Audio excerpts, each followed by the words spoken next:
دوستو آج ہم آپ کو اللہ کے پیارے نبی حضرت محمد صلی اللہ تعالی علیہ وسلم کا بچپن سے لے کر جوانی تک کا پورا واقعہ سنائیں گے، جس کو سن کر آپ کا ایمان تازہ ہو جائے گا۔ اس لیے آپ سے ریکویسٹ ہے کہ ویڈیو آخر تک ضرور دیکھیے گا۔ دوستو، پہلے عرب کے قبیلوں کا جاہلانہ رواج تھا۔ ہر قبیلے کا اپنا اپنا مذہب تھا اور ان سب کے دیوی دیوتا بھی الگ الگ تھے۔ کوئی مورتی کی پوجا کرتا تھا تو کوئی آگ کی۔ یہودیوں اور عیسائیوں کے بھی قبیلے تھے اور وہ بھی مذہب کے بگاڑ کے شکار تھے۔ اس وقت لوگ اللہ کو چھوڑ کر انسانوں اور پیڑ پہاڑوں کی پوجا کرنے میں لگے ہوئے تھے۔ پورے عرب میں دنگا فساد عام تھا۔ عورتیں اور بچے محفوظ نہیں تھے۔ لوگوں کی جان اور مال کی حفاظت کی کوئی گارنٹی نہیں تھی۔ اس اندھیرے دور سے دنیا کو باہر نکالنے کے لیے اللہ نے حضرت محمد صلی اللہ تعالی علیہ وسلم کو اپنا پیغمبر بنا کر اس دنیا میں بھیجا۔ دوستو، حضور صلی اللہ تعالی علیہ وسلم 12 ربیع الاول 571 عیسوی میں پیر کے دن اور صبح صادق یعنی فجر کے وقت مکہ میں پیدا ہوئے۔ آپ کے پیدا ہوتے ہی آپ کے دادا عبد المطلب آپ کو گود میں اٹھا کر کعبہ شریف میں لے گئے، آپ کے لیے دعائیں کی اور آپ کا نام رکھا محمد۔ پوتے کی پیدائش کی خوشی میں آپ کے دادا نے 7ویں دن اپنے قبیلے کے لوگوں کی دعوت کی۔ لوگوں نے آ کر آپ کے دادا سے پوچھا کہ آپ نے ان کا نام محمد کیوں رکھا ہے؟ تو آپ کے دادا نے جواب دیا کہ میں چاہتا ہوں کہ میرے پوتے پر اسلام کا اثر پڑے، اور آپ کی والدہ سیدہ آمنہ نے آپ کا نام احمد رکھا۔ دوستو، پیغمبر حضرت محمد مصطفیٰ صلی اللہ تعالی علیہ وسلم جب پیدا ہوئے تو آپ کی ختنہ پہلے سے ہی کی ہوئی تھی اور آپ کی آنکھوں میں سرما بھی لگا ہوا تھا اور آپ کا تمام بدن پاکیزہ تھا۔ جب آپ کے دادا عبد المطلب نے اپنے پوتے کو ختنہ شدہ اور ناف کٹا ہوا پایا تو وہ بہت زیادہ خوش ہوئے اور فرمایا کہ میرا پوتا بڑی نرالی اور بڑی شان والا ہوگا۔ اور یہی نہیں، جب آپ صلی اللہ تعالی علیہ وسلم پیدا ہوئے تو آپ کی مٹھی مبارک بھی بند تھی، مگر شہادت والی انگلی آسمان کی طرف اٹھی ہوئی تھی اور ایسا لگ رہا تھا جیسے خدا کی وحدانیت کا اقرار کر رہی ہے۔ دوستو، جب حضرت محمد صلی اللہ تعالی علیہ وسلم پیدا ہوئے تو اس وقت عرب میں یہ رواج ہوا کرتا تھا کہ شہر کے بڑے لوگ اپنے بچوں کو دودھ پلوانے کے لیے اور پلنے بڑھنے کے لیے دیہاتوں میں بھیج دیا کرتے تھے، تاکہ گاؤں دیہات کی کھلی ہوا میں رہ کر ان کا بچہ خوب صحت مند بنے۔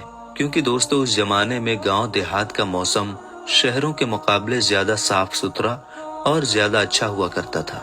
اسی وجہ سے گاؤں دیہات میں پلے بچے زیادہ صحت مند اور موٹے تازے ہوا کرتے تھے۔ دوستو، اسی رواج کے مطابق پیغمبر حضرت محمد صلی اللہ تعالی علیہ وسلم کو بھی مکہ سے دور طائف کے قریب ایک علاقہ ہے جہاں بنی سعد قبیلہ رہتا ہے، وہاں لے جایا گیا اور ایک دائی کو سونپ دیا گیا جس کا نام دائی حلیمہ تھا، اور وہ بنی سعد قبیلے سے تھی، اس لیے ان کو حلیمہ سعدیہ بھی کہا جاتا ہے۔ دوستو، دائی حلیمہ بہت غریب گھرانے سے تھی، اس لیے انہوں نے آپ صلی اللہ تعالی علیہ وسلم کی پرورش کا ذمہ لیا، یہ سوچ کر کہ 2 سال ان کی پرورش کروں گی تو اس کے بدلے میں مجھے کچھ مال مل جائے گا تاکہ اس سے ان کی زندگی کا گزر بسر اچھی طرح سے ہو سکے۔ دوستو، جیسے ہی حضرت آمنہ نے اپنے پیارے بیٹے حضرت محمد صلی اللہ تعالی علیہ وسلم کو دائی حلیمہ کے حوالے کیا، اور جو ہی دائی حلیمہ نے آپ صلی اللہ تعالی علیہ وسلم کو اپنی گود میں اٹھایا تو اسی وقت سے دائی حلیمہ کی زندگی میں رحمت اور برکت ہونی شروع ہو گئی۔ دوستو، اس وقت عربوں میں یہ رواج تھا کہ بچے کی پرورش کا ذمہ 2 سال کا ہوا کرتا تھا، اور ہر 6 مہینے کے بعد بچے کو اس کے گھر والوں سے ملانا ہوتا تھا۔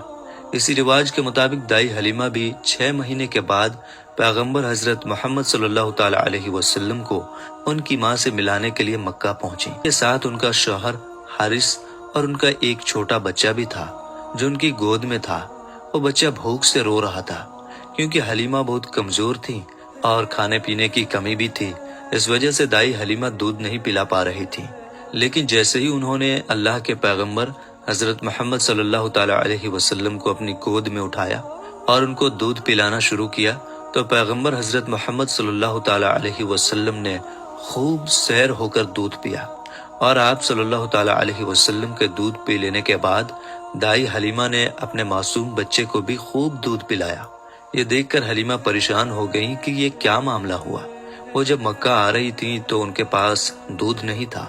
مگر جب سے یہ بچہ ان کی گود میں آیا ہے تب سے اللہ کی طرف سے خاص رحمتوں کا آنا شروع ہو گیا ہے۔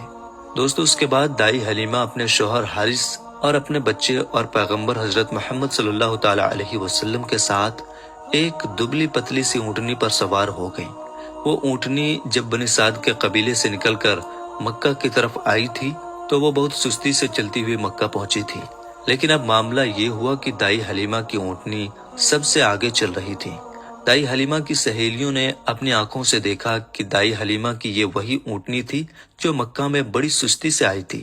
اب اس اونٹنی کو آخر کیا ہو گیا کہ وہ اب بڑی رفتار سے چل رہی تھی۔ دوستو یہ نظارہ دیکھ کر دائی حلیمہ کی سہیلیاں کہنے لگی، حلیمہ ہم پر رحم کرو، دھیرے چلو، کیا یہ وہی اونٹنی ہے جس پر تم مکہ آئی تھی؟ تو یہ سن کر دائی حلیمہ کہنے لگی کہ جب سے یہ بچہ میری گود میں آیا ہے تب سے معلوم نہیں عجیب عجیب سے واقعے میرے ساتھ ہونے لگے ہیں۔ دوستو اس کے بعد دائی حلیمہ کی زندگی میں رحمتوں اور برکتوں کا سلسلہ چلتا رہا، اور ایسے کرتے کرتے 2 سال پورے ہونے کو آ گئے، یعنی کہ بچے کی پرورش کا ذمہ پورا ہونے کو آ گیا۔ جو ایگریمنٹ ہوا تھا وہ پورا ہو رہا تھا۔ خیر اور برکتوں کا سلسلہ دائی حلیمہ نے ان 2 سالوں میں اپنی زندگی میں خوب دیکھا۔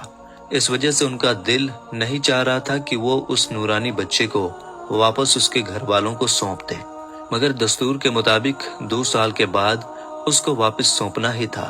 اس لیے 2 سال کے بعد دائی حلیمہ پیغمبر حضرت محمد صلی اللہ تعالی علیہ وسلم کو اپنے ساتھ لے کر مکہ کی طرف نکل پڑی۔